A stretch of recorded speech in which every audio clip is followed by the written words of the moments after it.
Muchas gracias, presidente. He escuchado tantas intervenciones y recuerdo la del año pasado en la misma dirección, diputado, y recuerdo las intervenciones del año pasado en el mismo contexto. Lamento las expresiones del diputado Cheroni, por ejemplo, cuando se refleja o reclama o exige al presidente y al gobierno cambiar esta realidad. El día 13 de junio del año 2007, el exministro Osvaldo Andrade señalaba sobre la idea del titular de la Central Unitaria de Trabajadores, don Arturo Martínez, de pedir un salario cercano a 180.000 pesos. Andrade la descartó diciendo que es solo una cifra referencial. Nos parece excesiva, pero insisto que es una conversación que vamos a iniciar y ahí veremos las cifras en concreto.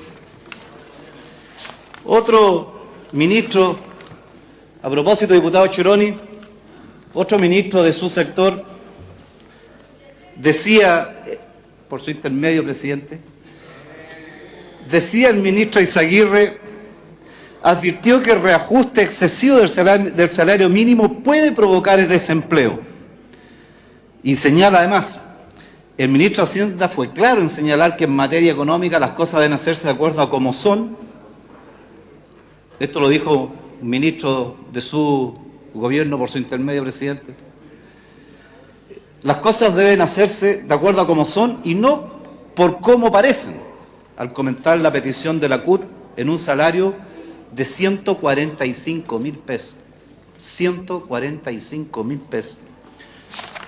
Tengo una serio conflicto personal con respecto al planteamiento que hace el gobierno en materia salarial. Y obviamente que no me gusta. Y me gustaría que ganara o que se pidieran 250, 300.000 pesos. ¿Por qué no?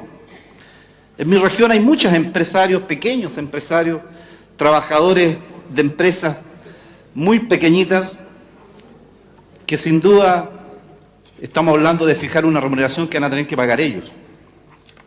Y cuando analizamos la historia de estos reajustes, siempre queda esta sensación mezquina de que no estamos haciendo el esfuerzo suficiente para hacer frente a lo que realmente necesita nuestra comunidad, nuestra gente.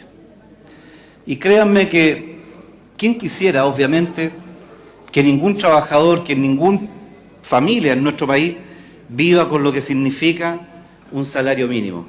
No estoy de acuerdo. No estoy de acuerdo ni con los 193, ni con los 200, ni con los 250, si ojalá pudiéramos hacer algo totalmente distinto. Pero ¿cómo hacemos de que esos pequeños empresarios, esos pequeños operadores, servicios, gente, en definitiva termine haciéndose cargo de esta realidad? Porque sí comparto y creo de que tenemos que realizar un esfuerzo y un estudio serio para enfrentar de alguna manera concreta la forma de entregar a la comunidad y a los trabajadores unas remuneraciones de acuerdo a lo que nuestro país dice ser. Yo creo que no estamos en la antesala del desarrollo, nos falta mucho. Pero creo que sinceramente, cuando uno ve la secuencia histórica de los reajustes de los últimos años, no se condicen los discursos que hemos escuchado acá con los reclamos que se plantean al Ejecutivo, con lo que aconteció en los diferentes años en los cuales se aplicó este reajuste al ingreso mínimo. 0,5, 3,2, 3,1, 2,1, 2,7, 0,7.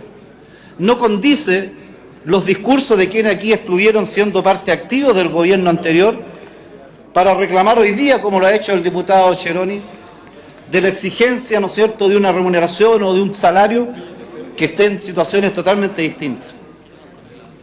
Me gustaría, sinceramente, por su intermedio, presidente, nuestro ministro, ¿verdad?, que pagáramos 300.000 pesos, que pagáramos lo que fuera necesario para sacar a nuestras familias más modestas de la condición de pobreza y extrema pobreza, que este gran objetivo que se ha trazado. Pero la realidad indica, y quiero terminar como bien lo dijo el ministro de Eizaguirre de aquella época, las cosas deben hacerse de acuerdo a cómo son y no por cómo parece. Y en tal sentido, lamentablemente hoy día estamos enfrentados a esta realidad y obviamente no me parece pero en las cosas hay que hacerlas como son. Muchas gracias, presidente.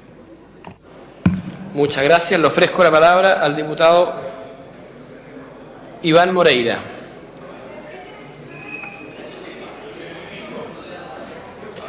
No está preparado para hablar. Le ofrezco la palabra al diputado Juan Andrade.